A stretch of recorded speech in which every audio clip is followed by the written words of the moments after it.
right, welcome everybody. Thanks for joining us today. We're excited about the guest that we have with us today. Dr. Matthew Lungren is actually an old buddy of mine from back in the ASU days. We met, as I recall, in organic chemistry. We were lab partners way back, prehistoric times. And had some really good times back then. But since then, he's gone on to University of Michigan for med school. Duke did a radiology residency there and made his way over to Stanford. Now he is at UCSF as an associate professor. And he's joining us today more with his background in the current role that he has, Chief Medical Information Officer over at Nuance Communications with Microsoft. And if you've seen our other vlogs, we've been recently looking at some of the AI developments that have been going on in the field and how that might apply to not only ER, but documentation, diagnostics, and that kind of thing. So we're excited to have you here with us today, Matt. Thanks for joining us. Yeah, thanks, Joel. Good to see you and reconnect. And like I said, I think about those old organic chemistry days quite a bit. Even though we thought it was hard at the time, we had no idea what we were in for, I think, right? So right. Here we are. That's right. That's right. Yeah, I was going to say the last time we were together, we were swimming off of Alcatraz. That's right. In your hometown there, yeah. And both survived, although you handily beat me on that one. So the key is my daughter beat both of us handily. yeah, not even close. Not even close. So is the story true that they cut off one of the fins of the shark so it can only swim in circles to guard Alcatraz? I can neither confirm or deny anything that's going on right now in San Francisco or the Bay Area. So. That's good. Well, why don't you give us just a quick background of like how you got, started. I know that you were radiology, pediatric radiology specifically, and then like how that led to where you are now. Yeah, I guess it's a bit of a strange. Yeah, so even at ASU, remember I was actually an English major, but it kind of always felt like I don't know, I only enjoy doing things that really spur my interest, that can keep me engaged. I've always been that way. And so even though I've gone down this clinical path, which medical imaging, and then I actually do interventional radiology, so I'm doing procedures all day, which I love. But at the same time, I had this other hat that I've always or this other interest I've always tried to chase, which is I really enjoyed research. I think I got the bug probably in med school, where I got a lucky break on my first time doing it. Most people have these frustrating experiences, and since then, of course, I've failed many times. But the first one was such a win, I kind of got hooked, right? And that was actually, believe it or not, in 2003, I did a project that was actually a partnership with the computer science group at Michigan, and we were using something called support vector machines, which for the CS people in the audience would know that's a pretty old technology, but it was pretty effective for a clinical use case. It was really fun. And so I started to say, well, this technology is super cool. I never had much exposure to that as an English major. And then over the course of the next, several years of my training, I always kind of sought out the more technically interesting. I really kind of went down more of the bioinformatics space. I ended up getting an MPH while I was in residency, and really looking at population health analytics, that kind of stuff.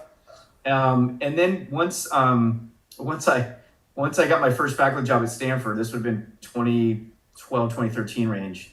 I kind of showed up with a bunch of ideas on big data sets, but a lot of the ways I was dealing with the data was kind of old school, sometimes even manual, to get the insights to drive a conclusion. And I sort of like, there has to be a better way. So I got it. I got a lucky break. I met someone named Andrew Ng, who's one of the godfathers of AI, and it was just around the time, as luck would have it, that the big stuff happened in computer vision. In other words, if you've heard of ImageNet or something called AlexNet or ResNet, these models that could look at images and process them, was actually a breakthrough. It was a deep learning technique called convolutional neural networks and several other things, but. It was just a good timing. So I went to a lecture. They were working on determining the difference between dogs and cats and, random pieces of furniture. I'm like, hey, what if we did this in medicine? Like something that may actually help humanity. And they said that's very interesting. And then so we really spent about 4 or 5 years just right at the genesis of leveraging these technologies in a healthcare application, and we pushed a lot of stuff out. We really did a lot of that early work, and of course it exploded the field, and I've been a part of it ever since. That's awesome. And so you landed with Nuance, which was purchased by Microsoft. So you're the my industry story is a little strange. So doing all this AI work, I worked a ton with every possible hyperscaler, right, cloud company, technology company in the Bay Area, and I actually did a sabbatical once I kind of got to that tenure spot, right, and took about 8 months and spent that with Microsoft actually, and Microsoft Research. Did a lot of work with them, learned about the impact and the scale you can have outside of a small academic center, right, which is pretty profound. And but then I ended up going to AWS for a full-time job after I decided I was ready to do something full-time in technology. So I worked there for a short time, enjoyed it, great place. I mean, the people are amazing, but really missed some of the friends and the connections I had made at Microsoft. So that was right around the time that Nuance was acquired by Microsoft. And it was a perfect fit, right? As you can imagine, I've used Nuance products my entire career. And so the idea of being able to blend the new innovations and research all the way to a product that I use and can see, real value in, that was irresistible for me. So I hopped over to Nuance Microsoft and have been here ever since, yeah. All right, well, that sort of with your radiology background, I know you're probably doing a lot with DAX and the, generative AI to create chart from speech and give it some reasonable structure. But knowing your radiology thing, I was going to ask you. There was something just within the last several months where MD Anderson and Houston Methodist, when they're doing detection of breast cancer using the imaging, it's now required to have AI integrated into the system for detection because it was just better than the human alone. So I don't know if you have any exposure to any of that from the industry or? Absolutely, yeah. No, I mean, so of all the FDA cleared solutions that are AI and healthcare related, I think there's maybe 400 or 500. 80% of those are related to imaging, believe it or not. And so a lot of that work came from groups like ours and others, or some folks at MGH and in the early days, and recognizing that there's some serious value here that they can reach human expert level performance in narrow tasks. So that's what I would sort of label as the pre-GPT days, right? Where you had to build a model that does one or two things ish, right? And that's all it's going to do. It's not going to write you a poem too. It's just going to do those one or two things. And again, that's a pretty mature technology. So even at Nuance, because we're in that reporting workflow, we actually have a platform, and we have now 35 vendors. So 35 different AI solutions, some for mammo, some for chest x-ray, some for head CT, whatever, that are integrated directly through that workflow. And it's a very, very busy space. And the example that you gave, I think, is a good one. There are many. And then they're seeing some additional new technologies coming down the road that look at things that humans can't even do. In other words, maybe I could look at that mammogram and I could tell you that there's a suspicious nodule, but there's also some calcifications in the arteries. Not really sure what that means beyond, but I'm going to mention it. But it turns out a model could potentially tie that to cardiovascular risk score, just for example. So some of these additional insights that you can get from biomedical imaging is starting to really catch on as well. So I expect there's still to be a very, very healthy field of narrow AI in a lot of different applications of medicine. But right now, it's all about generative AI. Right. Well, it's hard for me to envision the future, right? Because AI's helped figure out protein folding, right? So looking at novel, drugs or treatments, it seems like we're just at the beginning. So kind of knowing, with your insight into the space, if I had to tell you, predict the future, 1 year, 3 years for how does this affect medicine?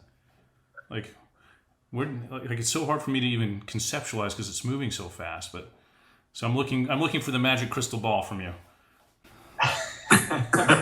Yeah, this is a tough one for a variety of reasons. I always, in one of my talks, I always show a book that was published in 2021 by one of the most famous computer scientists, and it was about AI, the whole field.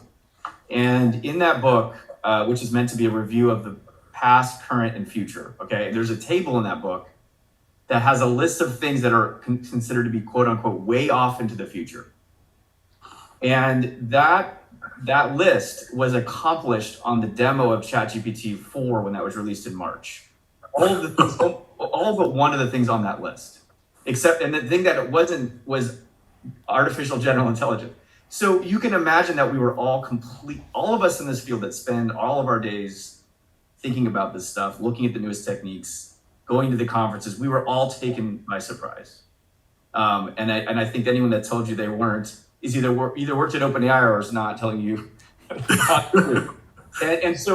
now that we have this, sort of really powerful technology that goes so far beyond some of the use cases that we'd always had considered that would be future, it has kind of wiped the slate clean a little bit. And so when we think about things that used to be Horizon 3, what if it could? So where I really see the true impact, at least in the near term, and there's a lot of work to do, is in some of the administrative tasks. If you ask doctors, at least in a lot of the work that we've done, the research papers have shown this, when they're spending 18 plus hours a week on non-clinical care tasks, meaning documentation, administrative tasks, to me, there's almost no excuse that we shouldn't be driving towards those use cases almost as a first step, because a lot of us don't need help with making a diagnosis or how decisions to treat a patient, right? We're actually looking for help in getting the documentation, some of those things out of our way.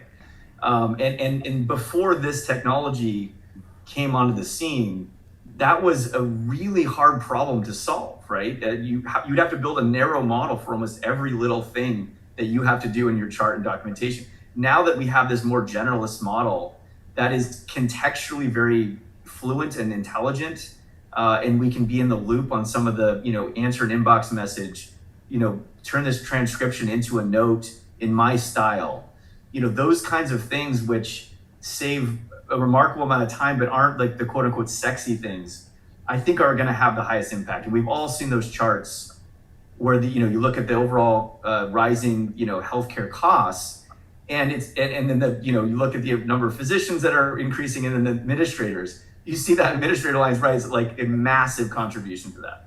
So can we start to really tackle some of those things that both we take on, but broadly in the health system, like nurses have a hard time with documentation. And they have a lot of things that could be made more efficient. So I really see that being the maybe the more base hit near term things that we can do now. But I'm saying all this with the recognition that even during this conversation, the technology has advanced. So it's moving at a pace that we've never seen before.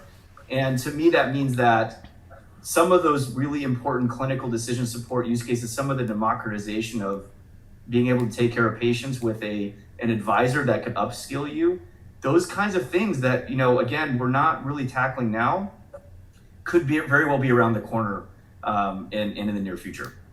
Yeah, and Google had that famous memo that got, there is no moat, right?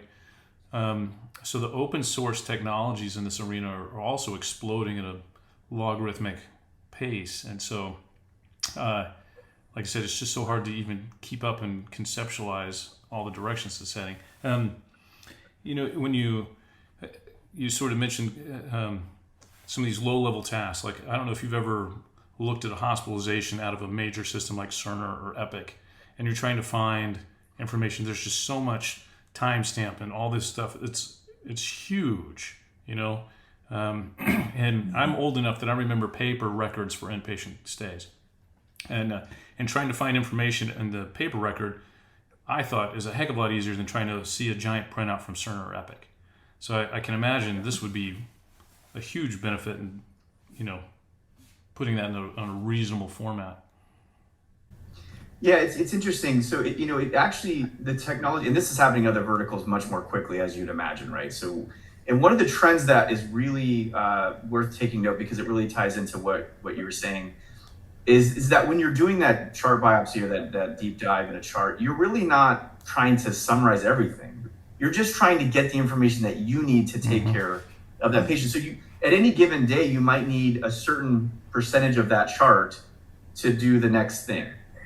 And what's really interesting is that that's actually something that these models actually enable. In other words, turning data from something like a static object into something that's dynamic and interactive.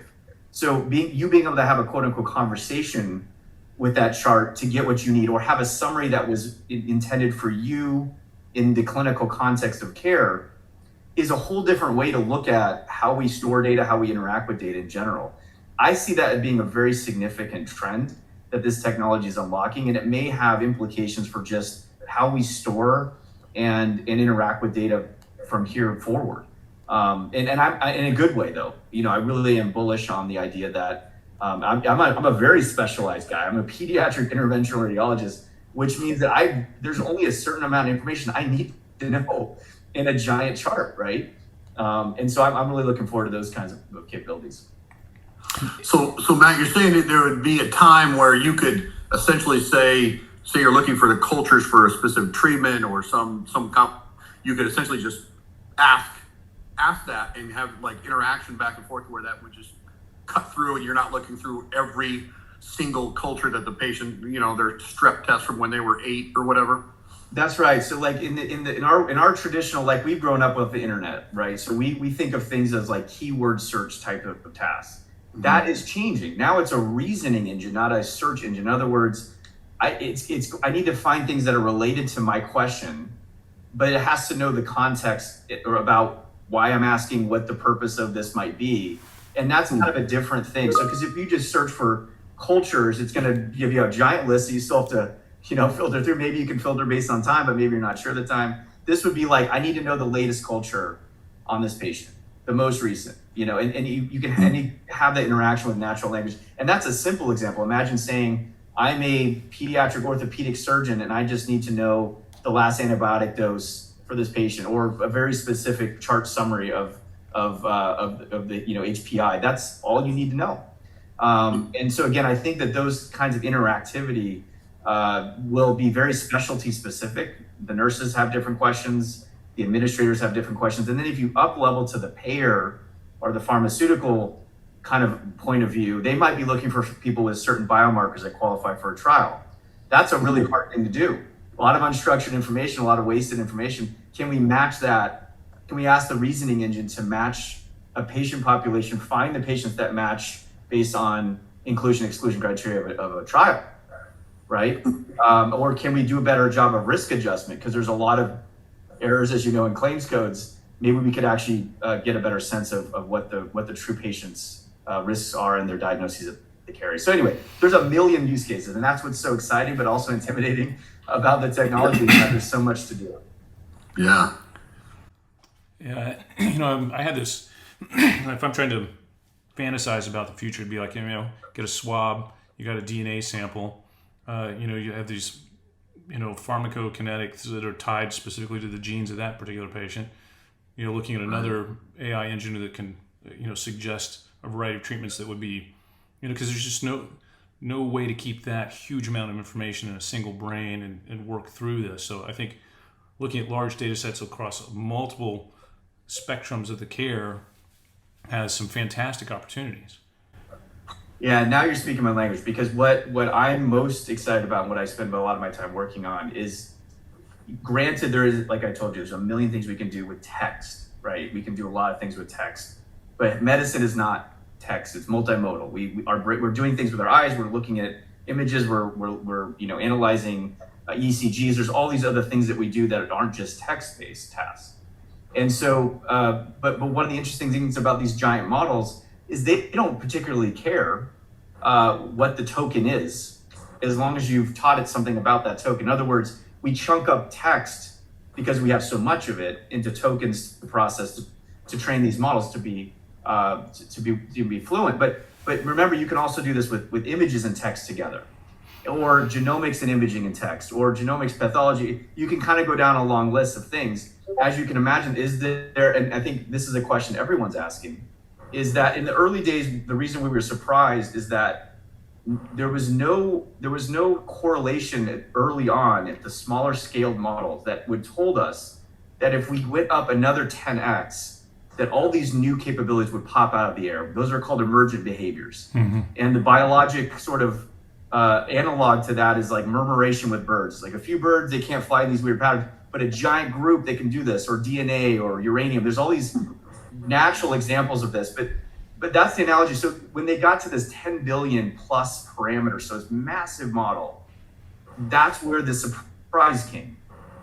And these emergent behaviors came out of nowhere. Things like in context learning, there's all these lists of, but then in healthcare, what we don't know is that if we train it on enough data, would there be new behaviors and capabilities that could come out that are healthcare related? And I think that's still a pretty open question for the whole field. And it would require a massive investment in training a model like that. Wow. Well, I agree with you. I'm very bullish at the opportunities. I think this is going to explode in a beneficial way for both clinicians and patients. But what are the dangers? Like, what do you see as like we need to be careful in this area? Yeah, I mean, I went through many different cycles of this. When I first got access, even before ChatGPT came out, so it was kind of like a weird time where I couldn't talk about it because you sign your name in blood and you're like, hey, this is us, and it blew me away. And then I was like, man, this is almost too intelligent. You kind of go through these stages. Setting aside some of the really, I guess what they call doomerism around the Bay Area. Folks that believe that this, will lead to a super intelligence and, some catastrophic thing.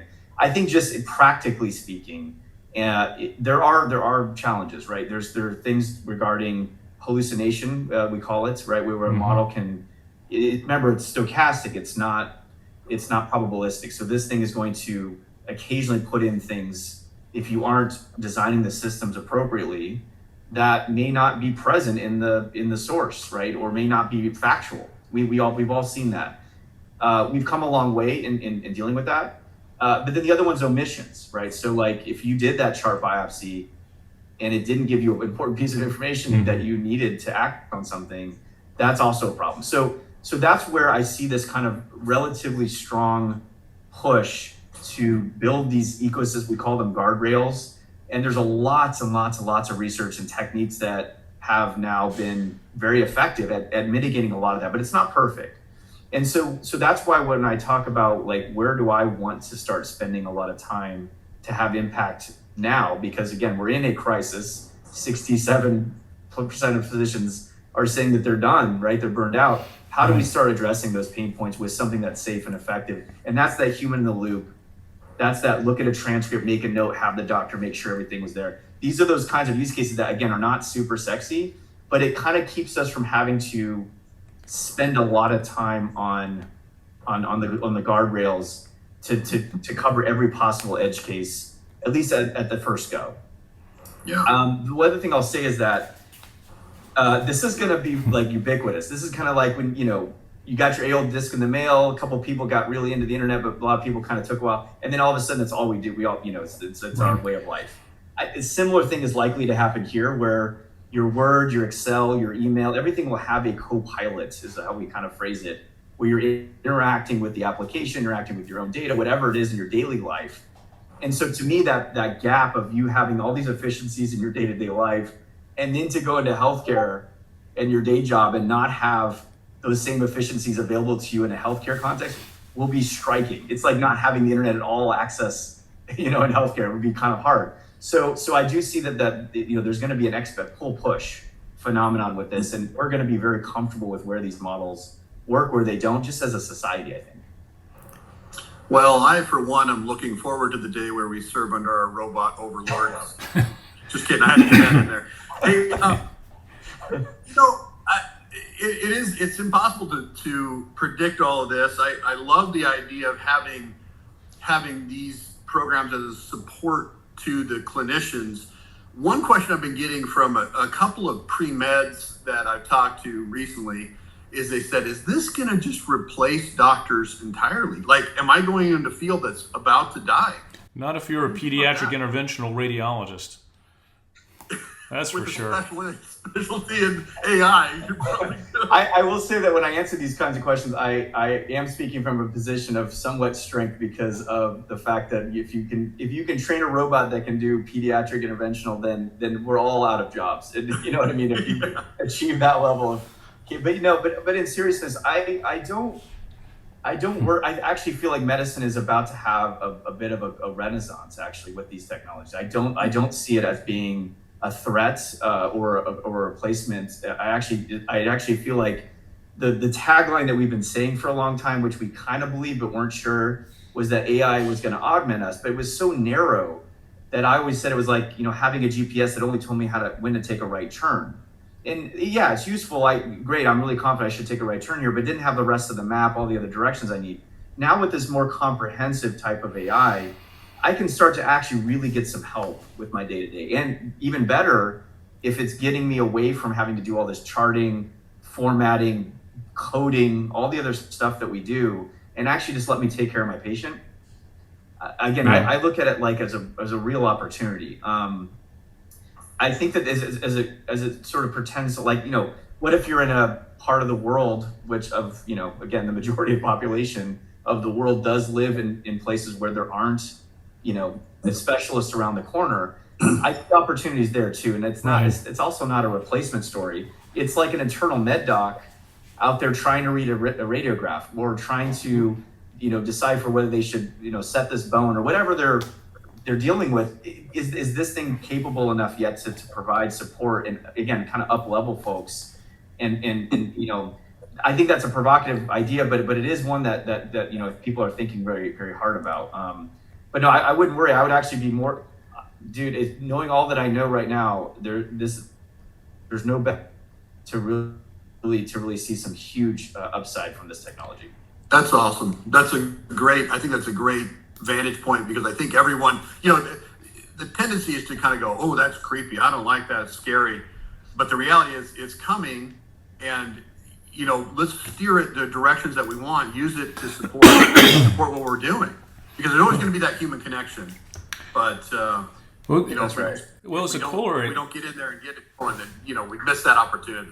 well, as a tag on to the, is this going to replace me? I agree with you. I don't think it is. I think I'm excited too. I see great opportunity coming forward, but should medical education start to change? And if so, how? I've been a big advocate for this for a long time. This isn't a self-promoting comment, but when I was looking for, because I'm not a computer scientist by background. I kind of learned on the job over 10 years, but it's actually the fundamental principles and concepts that we have to start getting smart on. And that's sort of what I call the technical literacy of this stuff. You don't have to be able to do differential equations and code in Python to understand how to leverage this technology, where it works, where it fails. So we actually ended up doing a course that we taught at Stanford for a while for healthcare professionals, but really anybody, to learn about the applications of machine learning in healthcare. That ended up being eventually turned into a Coursera course, which anyone can take for free, by the way. So, feel free to look that up. But that's really meant for non-technical backgrounds to get you smart on this stuff. And we've just updated for all this OpenAI stuff. But setting that aside, I think just in general, the curricula of healthcare, yes, I think it's going to have to, if it wasn't true before, it definitely is true now. I think we've had discussions about this for some time, just in general, about AI. There's biases, there's problems with automation, bias where you need to be wide-eyed and very sober about using these tools when it comes to taking care of patients. But now even more clear is that now this technology has enough unique flaws and promise that I think we all have to be, again, we have to get smart on this stuff. So I am seeing at least a decent level of interest even from the board exam groups as well. And we always have that non-clinical component of a lot of the exams that we take. I wonder if more and more there'll be some fundamental principles of AI and machine learning in that content. Yeah, Probably got their attention when ChatGPT passed their tests. Yeah, that was not that did not go unnoticed. So Matt, what are your top 3 to 5 AI tools or systems that you use on an almost daily basis?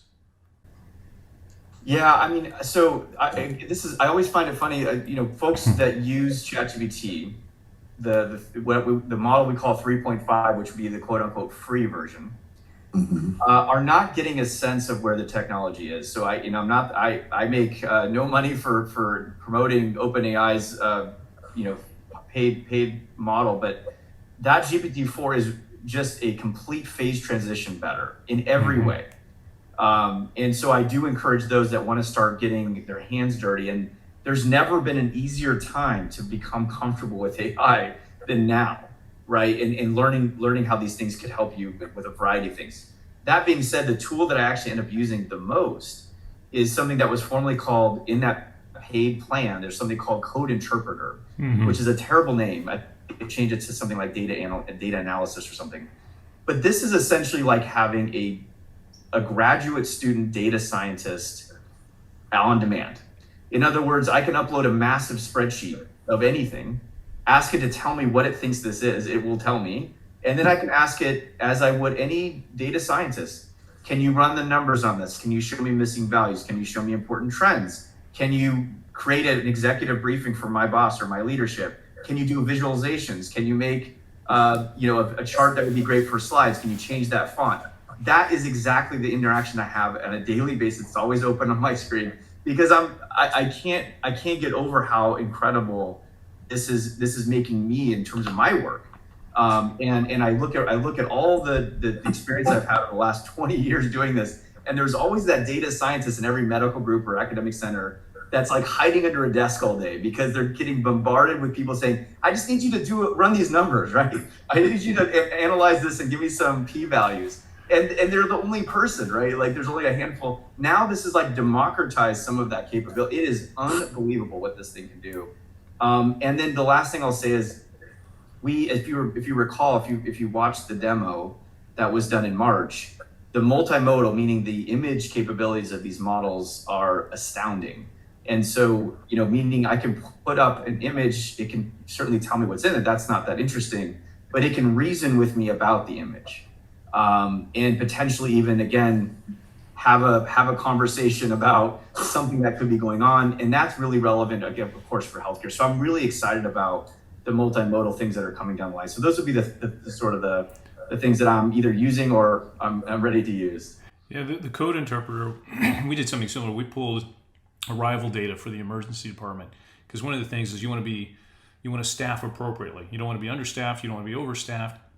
And so, you can dump that and have it create your arrival curves and analyze. It's like you said, this code interpreter, terrible name, fantastic tool.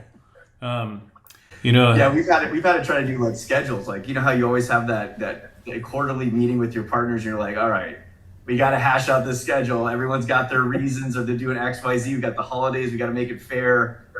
So this is a great job for ChatGPT, right? To say, listen, models, it's fair, right? It's got to be fair. Well, and the other thing too is like, somebody was complaining at my very unprofessional headshot that I had on LinkedIn. And so my brother found this thing, and you upload 25 pictures and you get 100 AI generated headshots. So if you look at my headshot on LinkedIn right now, it's not me, it's AI. It's completely generated. That's great. That's creepy, man. That's creepy. Yeah. Yeah. Yeah. That's a whole nother area that we haven't, really talked about too much, which I talked about using the model using images as, part of the input. But now imagine that the output is also images, right? So there's things that you can see with, in a PowerPoint Copilot. I need to do a slide deck on X, or here's a summary of my bullet points of what I want to make a presentation on. I need you to create the deck, including the images, right? And again, there's an unbelievably large number of applications there too. But the work that's been done, and frankly, that's a shout out to the open source community, because the technology called Stable Diffusion was actually an open source project, which beat anything that we had been using before around what the traditional generative or GANs, and it's unbelievably good. Yeah, I know. You look at Stable Diffusion when it first came out, and then look at what they're putting out today, and you're just like, oh my gosh, like it was good then, but So this election cycle, I'm not going to believe anything I see or hear unless I'm there personally to hear somebody say that. Like it's so good that it's for a layperson it would be undetectable. That's right. No, and I think that going back to some of the concerns we all have, I think just on a societal level outside of healthcare, right? I think that there's a lot that we are worried about there, right? I think that everyone is to some extent, but at the same time, it's almost like we have to be able to become comfortable with the technology, and as you know, there's a lot of work being done on the legislative front, and again, I think broadly the use of ChatGPT by everyday folks is probably the best way that they're going to start to become comfortable with the fact that, okay, I'm starting to figure out what this is. I kind of see where it's working, where it's not, and we can all be comfortable. We all know the internet has a lot of bad stuff on it too, and we're all aware of kind of where to avoid how to determine that. Of course, and the hyperscalers do a great job with that. So I think it may take a similar trend, but I worry that maybe the technology could get ahead of us. We'll see. Yeah. All right. So I know you've probably signed a lot of NDAs and there's a lot of stuff you can't talk about. But if of the stuff that you may have had a glimpse of on the inside before, it's general knowledge and a general sense, is there anything you can be like, something is coming, whether it's specific or vague, and it's just going to blow our socks off? No, I mean, I think that, the user group meeting that Epic had a couple weeks ago had a really, really nice, pretty open roadmap, sort of what they're focused on, what they're going to be working on. I think that's something to get very excited about. If you haven't seen that, please, just look up, use Bing, by the way, just kidding. But look up the user group meeting summaries, right? There's been a few articles written, and that has a really nice list of things that Epic is determined to get into the hands of clinicians everywhere, and recognizing that's the most common EHR. I think on our side, the DAX Express use case, we've talked about where that roadmap might go. You can think about the nursing world as again, as I mentioned before, is benefiting incredibly in a great deal from this technology as well, and so we're looking at that and then for me on the imaging side, clearly there's a lot of things that we're going to announce at RSNA that if there's any people really interested in imaging, please come to that. But there'll be a lot of cool things that we're going to be demoing there that hopefully will have that same wow feeling that folks get when they first interact with the technology. That's awesome. Well, like I said, I agree. I think this is something to be careful with, but not to be afraid of, and it's going to just explode opportunities. I think this is going to be a boon to the economy more so than any threat. I hope so. Yeah. All right. Well, Matt, we've eaten up about an hour of your time, so I really, really appreciate it. This was fascinating. No, it's all good. No, thanks. Yeah, thanks for inviting me. It's really, great. This is great. It's true too. I also just feel like you're doing. It is one of those things. I've never said this before. Just to be fair about the other AI. Like I said, it was great. It was a nice to have, but I wouldn't say it was a must have. Right, a lot of that. But now, this is almost a must have. I don't see any way around it. Yeah. Yep. Yeah. Absolutely. But, well, thanks again for taking time with us, Matt. I appreciate it. Yeah, that was awesome. No, listen, you guys are doing the real work. I'm just the guy sitting back waiting for the referrals. So yeah, there you go. There you go. Yeah, no, great chat with you all. Yeah. Yeah. All right, Matt. All right, appreciate it. All right, man. Alcatraz next year? No. No. I agree. All right. All right. See you guys later. See ya. See you later.